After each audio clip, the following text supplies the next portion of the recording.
All right, getting back on the train. Here we go. It's going to be some new music. And this is what it is. Poppy Ackroyd, who I don't think I've come across before. I'll be honest, it's been a relatively slow week with not very interesting music released. I am hoping to catch up on the previous 2 weeks as well, because there was some good stuff there. But this is this week's video. And what this is a new classical composer of some variety. Maybe not strictly new, like classical composers take a long time to get through, I think. Let's see how many. Okay, we've had releases back to 2017 under the specific albums of Poppy Ackroyd's music. And when we say classical composer, classical sort of means nothing these days.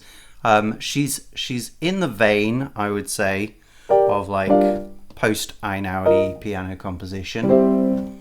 Now, I'm not a massive fan of Einaudi, and to be honest, do we give Einaudi the credit for that? No, I think we probably give someone like Philip Glass the credit for that kind of music, but Einaudi definitely popularized it to an insane degree.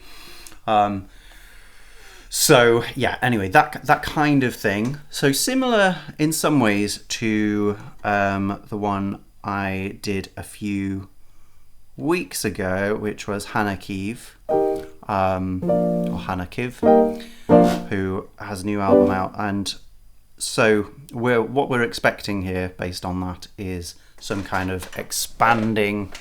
Just trying to sit myself in the right kind of place. Expanding. Let's move this.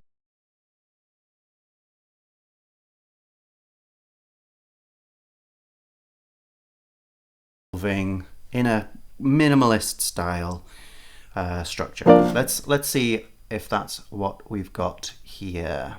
The Unknown is the one that I have picked because I think it's the best. I'm not a massive fan of the album, but I think this one has some good stuff to offer. Let's have a look. All right. Here we go.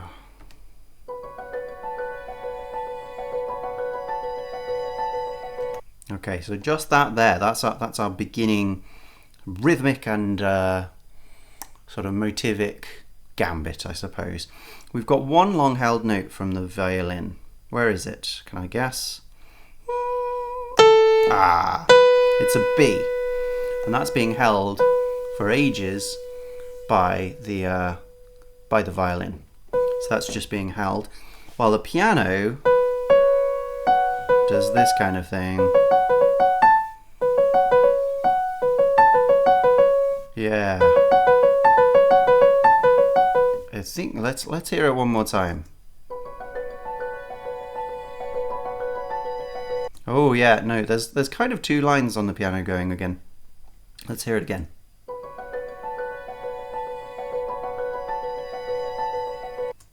Yeah, so there's this low thing, which I think is doing that, and then there's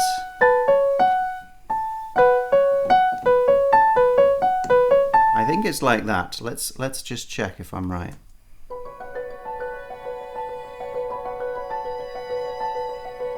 Yeah, it is, but it's in 5. 1, 2, 3, 4, 5, and then it starts again, I think.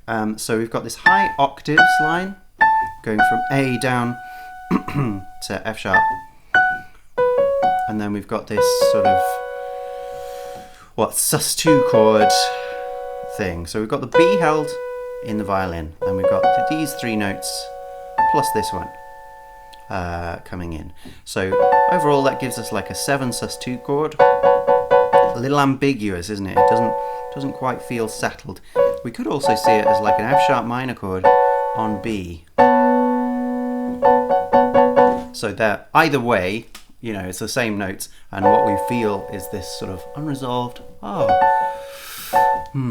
Difficult to exactly enunciate the emotion that is there, but it's some level of contemplation or confusion, something like that.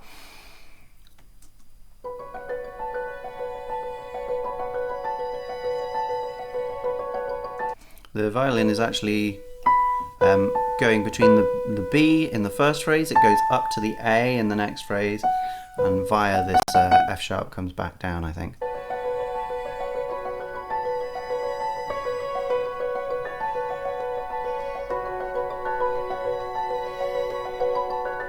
So go with me. I think I think that this is in fives, but I keep getting de-seated by what's going on. So do we think it's a 1 and a 2 and a 3 and a 4 and a 5 and a, or do you think that there is because that would equal 15, do we think there's an extra semiquaver 16th note there, an extra 16th note there?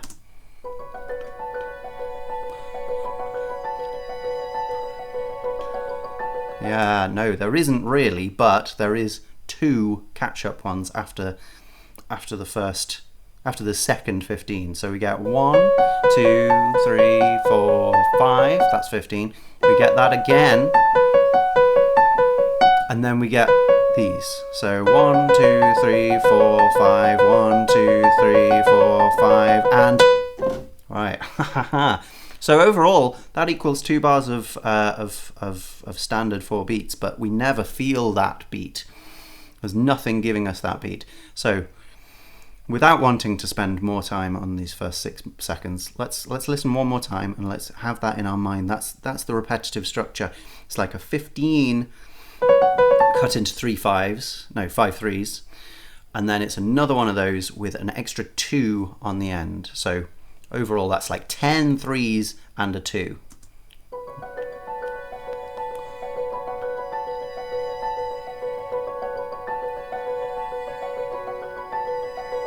Is it? Let's try again. 1, 2, 3, 4, 5. 1, 2, 3, 4, 5, and 1, 2, 3, 4, 5. 1, 2, 3, 4, 5, and 1, 2, 3. I think that is what it is. We're slowly getting slightly more expanded boundaries. We're not going much higher than that, but we've got this low F sharp here. Still only those 4 pitches though. So really preserving this clear but confused atmosphere. And it's gonna slowly evolve. Let's hear it evolve. There's that low F sharp. The violin slightly more active, giving us sort of quick changes from the B to the C sharp. Let's write down what we love so far. I love irregular meter. That is the best. Oh, actually, I've brought a mouse along to make this a little bit faster. Irregular meter, and a lot more sloppy. Irregular meter, we like ambiguous tonal centers, which is what we've got here. We do have a lot of that that B, and it's at the root of some of these chords, but we've just moved down to the F sharp, and while that doesn't feel like a big change of tonal center, it is an ambiguous chord. We haven't got anything which suggests, other than the relationship between the F sharp and the B, that this is the central thing. That F sharp chord is fully realized, so that sort of feels stronger. Either way, they feel in opposition to each other, so ambiguous tonal center is definitely something we like. Let's just write that, and I think we're done for now. Send RE shock. Okay.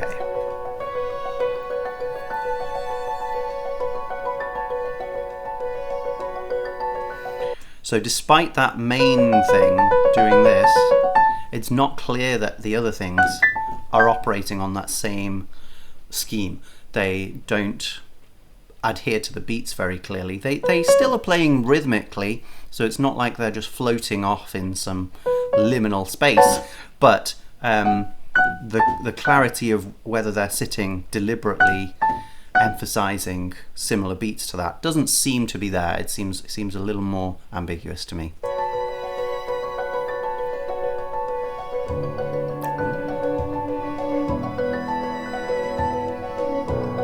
Oh, Can I work out what that is?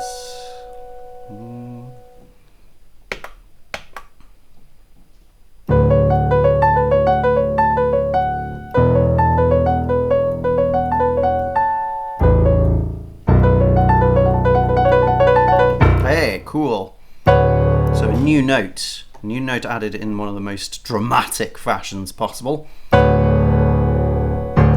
octave bass, and it's a D, so it gives us much more clear a tonality. Before, this could have been really major or minor. We haven't got a third in there. That's what we would expect for a major one. And then we'd be sort of dealing with Mixolydian mode. But no, we get the D instead of the D sharp. And that gives us a much clearer minor tonality. Okay, it's still not clear whether it's actually Aeolian mode, the classic minor mode, or Dorian mode. We haven't got a G in here at all, so we can't tell that. And then we get an E, which is another note we hadn't had, but it's sort of implied because of the distance between the D and the F sharp. It fits really neatly exactly halfway between them, so we would assume it was that one rather than one of the stranger intervals. And then we land on that B again to finish. So this is giving us B as the tonal center a bit stronger. So maybe I should rewrite that as ambiguous chords. I don't know. I think, yeah, I suppose I should. Let's just do a slash chord. Oh man, yeah.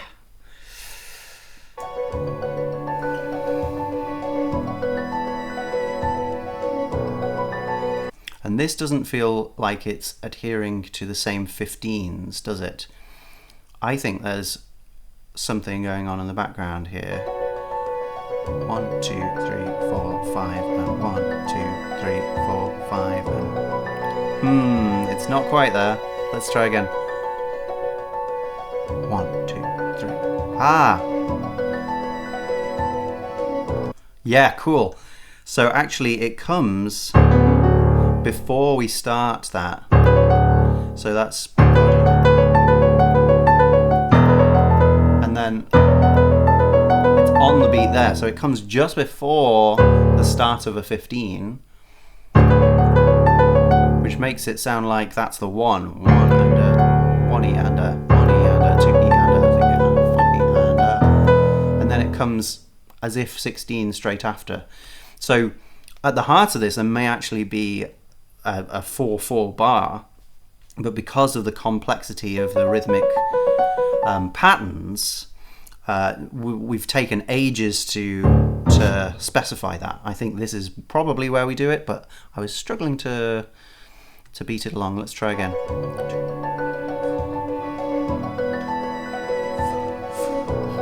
It doesn't quite work, does it? Let's hear again.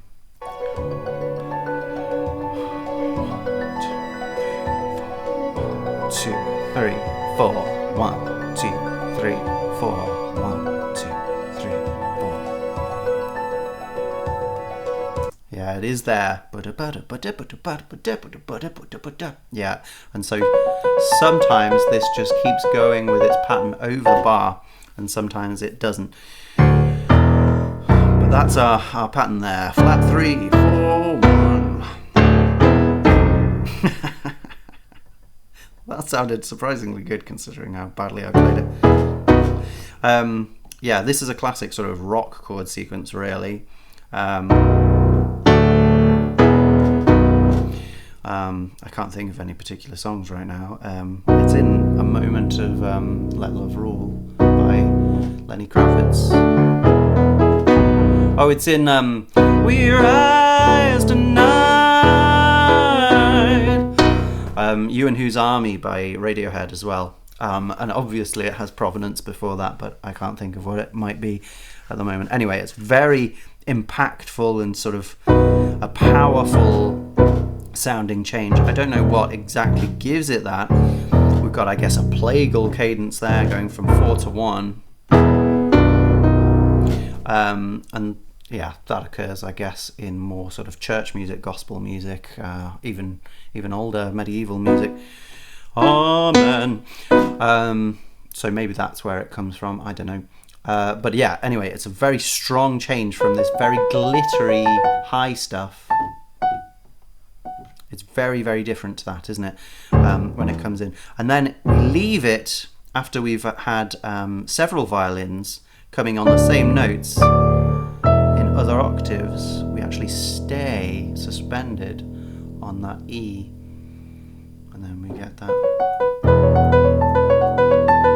So similarly ambiguous on that note to the B. We don't get a clear major chord or a minor chord on either of those.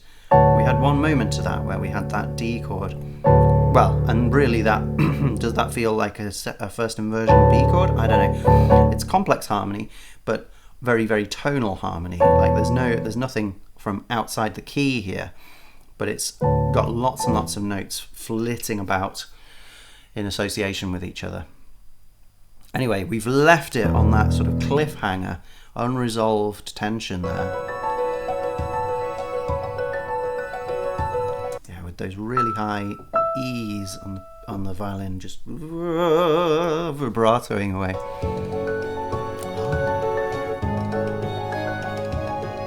Oh, well, this is a change of pace. We've just hit F sharp in the bass, and that has given us much more of a clear F sharp minor tonality.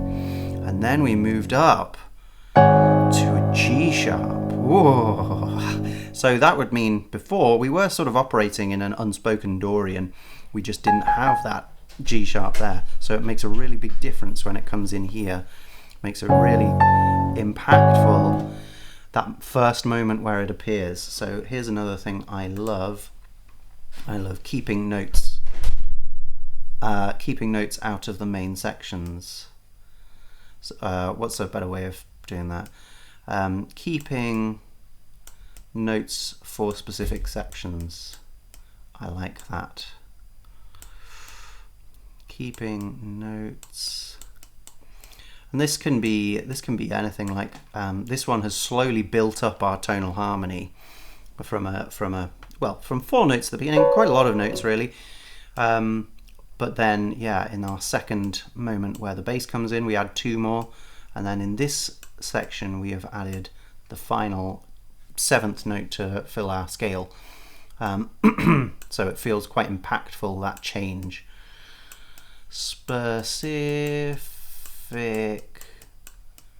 sections.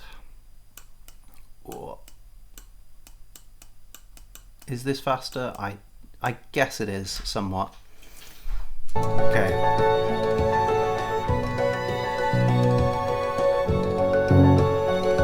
We've also got a much clearer sort of 1 and 2 and 3 and 4 from this pulsing in the violins. Hum, hum, hum, hum, hum, hum, hum, hum, hum, hum.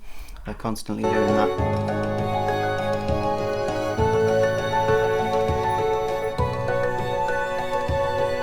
Yeah, this is our that one from the Matrix, which I never remember the name of. Do you know the one I'm talking about? It's like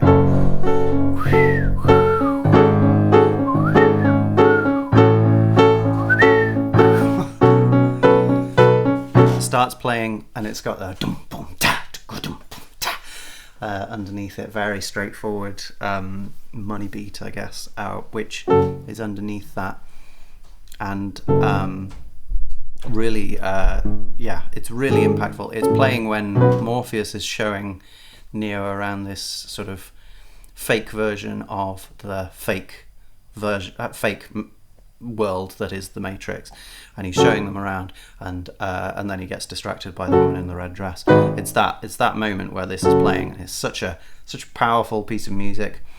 I will try and look it up for when I upload this, and I will mention it in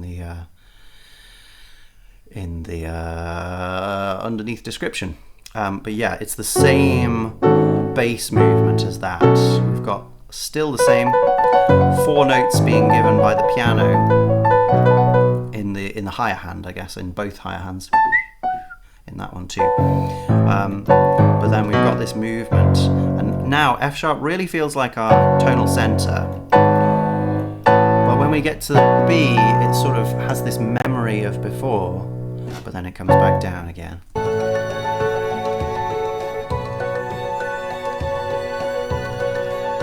Oh, and again we've weighted on that B past where we might expect, and so again it feels like the E felt before, like we're waiting for that resolution. The E came with an unexpected resolution to F sharp, and then we carried on our pattern. There's similarity between these two bass modes as well. That one is very like same intervals, but this one is a 4-note motif, whereas this was very much a 3-note motif. And because it's classical music, we don't have to wait for the 4-bar repetition point, so these 3 were just happening after each other with each bar, whereas these 4 feel more like a classic pop composition, I suppose, because they occur in this 4-bar loop. Yeah, fun. Still got that lattice of complicated rhythmic relationships up in the top there. It feels more like our beginning now, because we've again finished on the B. It's going to take a bit of time to establish that as our key center again. Let's see if it does. Okay, and we're back to our D's and E's, and we've got a little more melody coming through in the violin. I think it gave us a G sharp there as well. Yeah, so we've got like 2 of them that are in the same kind of range up here, and one's going, and the others, and they're not quite at the same time. So again, this complex lattice. Let's write that down as well. Rhythmic lattice, also known as like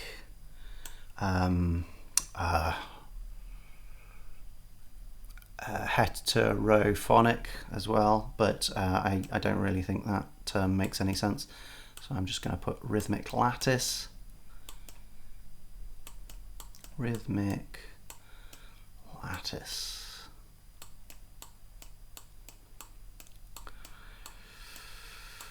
Ah, yeah, nice. There it is again. There we had a bit of, for the first time I think, a D when it's not being played in the bass, with that C sharp next to it, so small changes in the melody up there making quite a big difference, rather than these big strident things which have been done in the piano up there. These violin melodies are making small movements, making more of the tiny change that causes, which is subtler and more exciting, I think. Okay, back to our F sharp.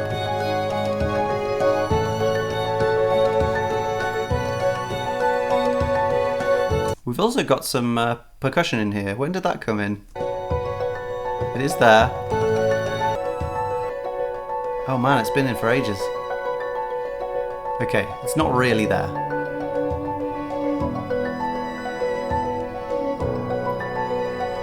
That's good. Okay, so it comes in, pretty early.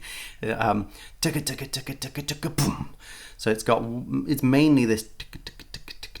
It's not a hi-hat probably. It sounds like sticks.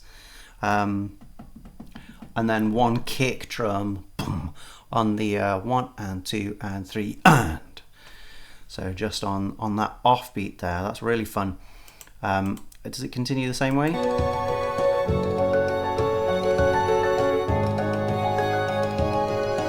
Not really. We've got a lot more stick movement. very intricate and faster than anything else that's going on. So even this, which is 16ths, we're talking about tick tick tick tick tick tick tick 32s in the stick movement there. And then yeah, the beat pattern of the kick is different. I think it's still off beats.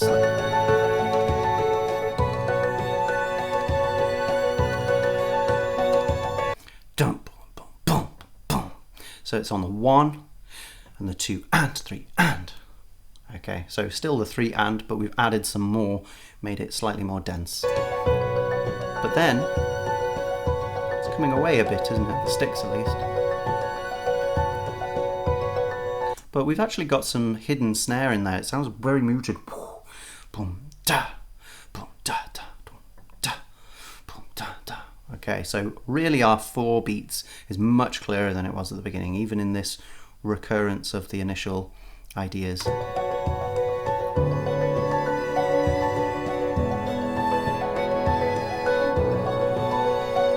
Yeah, so those drums are really swamped, taken out quite a lot of their,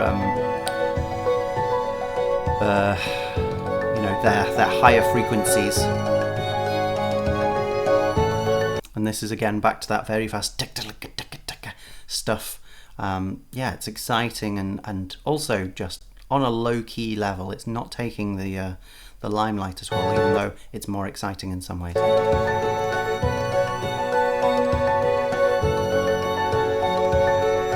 Let's put we love intricate stick movement. Yeah. Intricate. I mean, just intricate percussion, I suppose. Intricate percussion.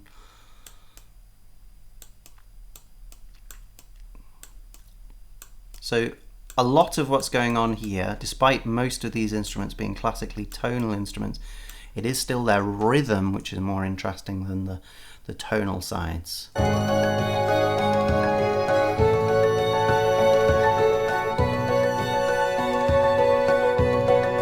Okay, again. Oh, we stopped on the B for a bit, but now we've gone back. Ooh. Well, we went back to the F sharp there, and we stayed there for 2 bars, and we got a D, C sharp again, which has a much darker sound there, doesn't it, than on this one,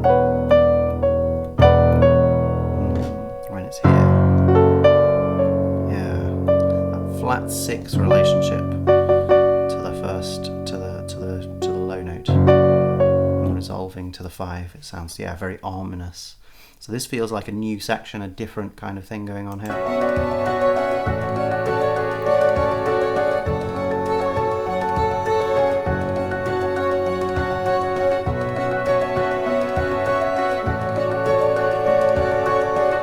Yeah, so we've got a 4-bar loop around F sharp minor for the first 2 bars, and then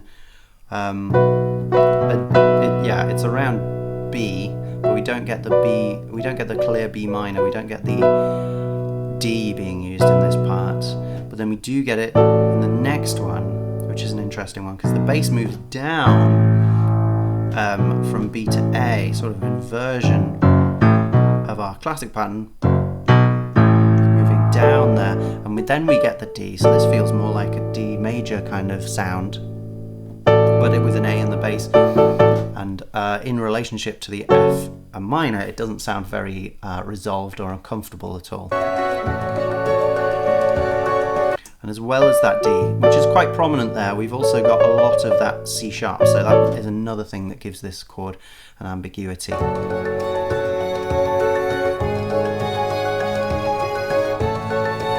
Back to our matrix chord progression.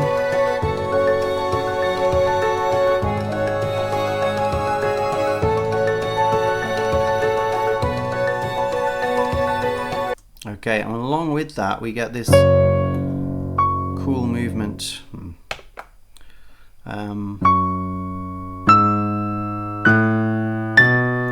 That's moving at the same time in the violin. 2, 3, 4. 2, 3, 4. 2, 3, 4. And I guess that sort of tells us a bit more about the chords themselves as they are occurring here. F sharp minor, this isn't a G sharp chord, this is more like an E chord on G sharp, an F sharp minor chord again on A, and then a sort of ambiguous B chord. But really that's only in existence here because the notes are doing that, or because the parts are doing that. There's no implied thing there. Although I suppose the classic implied harmony of going from F sharp to G sharp would be an E chord there. But then maybe when we get to the A it would be an A chord. I don't know. Anyway, not very important. Sounds good though, doesn't it?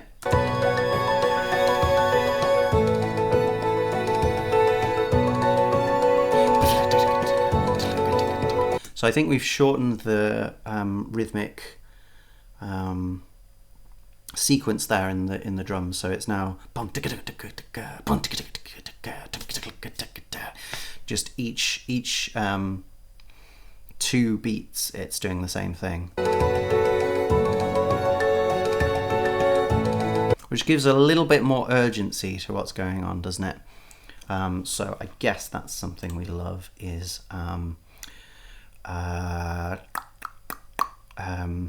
what's that, segmentation? No, diminution. It's kind of like diminution. So let's say it's not really diminution though, is it? It's chunking. Let's just call it segmentation. I think there is a better term, but I've forgotten what it is. Segmentation. Yeah. We've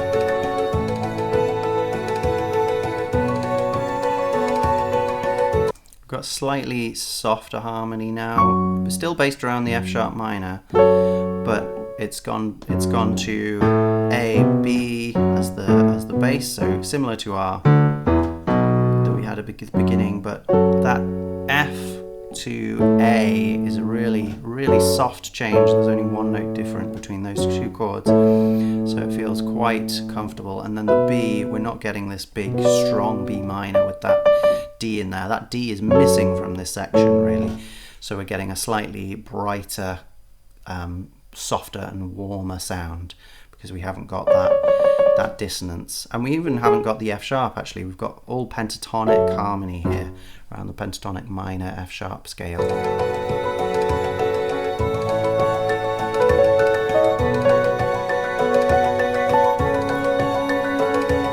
Okay, but there's our first C sharp in the bass, so that makes things a little more tense, but that is still just using the same 5 notes.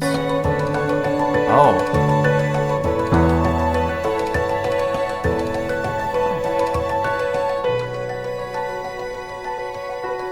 So there's a lot of play here, a lot of unexpected holds on chords, and so we got to the C sharp there,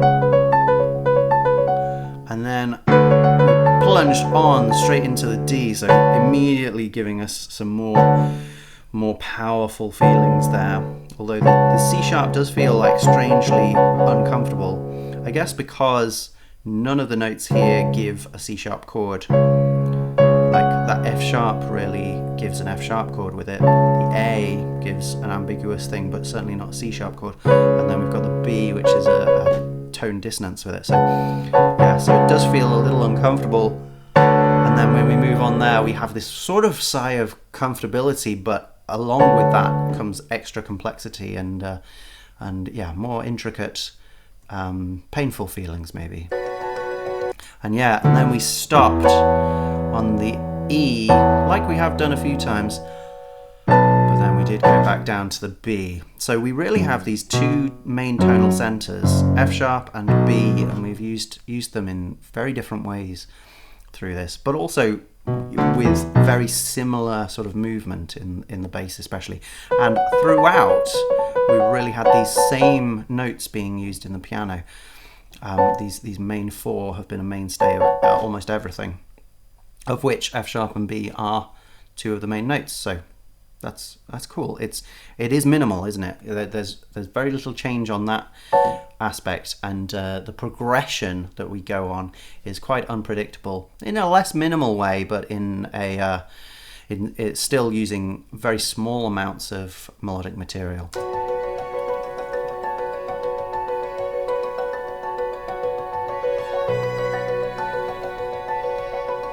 There's another big B. So I think the violin was coming to more to the fore there with this.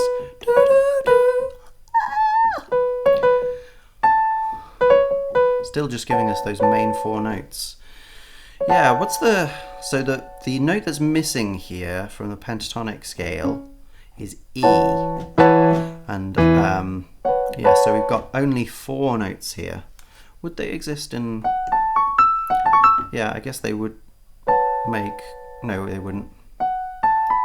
Yeah, they don't really make a chord by themselves, but they. Ignore me. What I was trying to work out there was if you could make like a 4-note scale that would follow that, but you've got this big gap between these two, between C sharp and F sharp, so you wouldn't really get a standard 4-note scale that would have that in. Okay, there's our D again.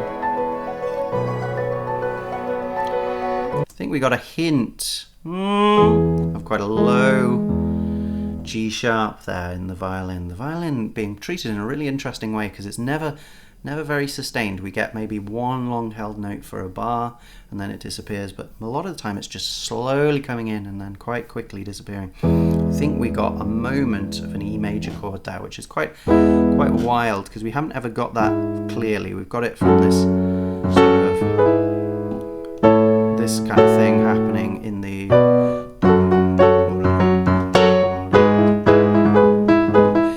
even there, it's this complicated thing with everything. So getting the low down 3rd there is quite impactful, just for a tiny moment there, at least for me.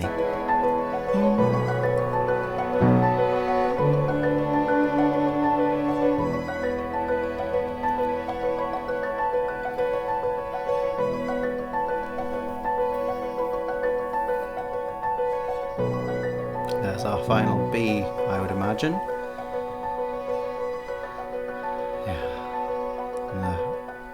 Percussion just about holding on. Oh, yeah, and then quite an abrupt ending, really. Hang on, let's hear it one more time.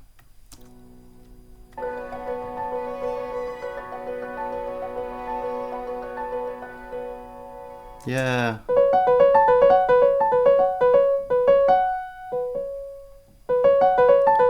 I think it goes something like that. Let's hear it one more time.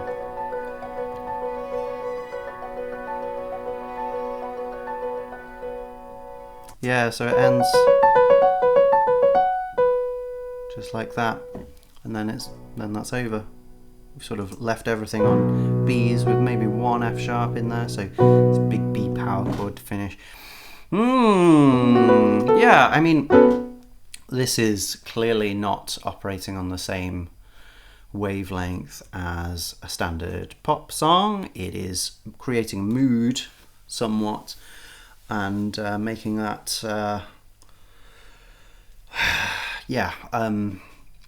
slightly move in unexpected ways, but have places that we can come back to and familiarize ourselves with, because this could have gone on a much more detailed journey. Like, we could have had moments where we sit on the G sharp, for instance. Okay, but most of the time we were going between 2 main things. That one and the... Okay, so there were really 2 main sections there with a few detours and a few unexpected things happening within those sections as well, so they were never exactly the same. So I think that has, yeah, a lot of sort of low-key excitement. You could imagine it being used effectively to accompany a lot of action in whatever it might be, an ad or a film or whatever.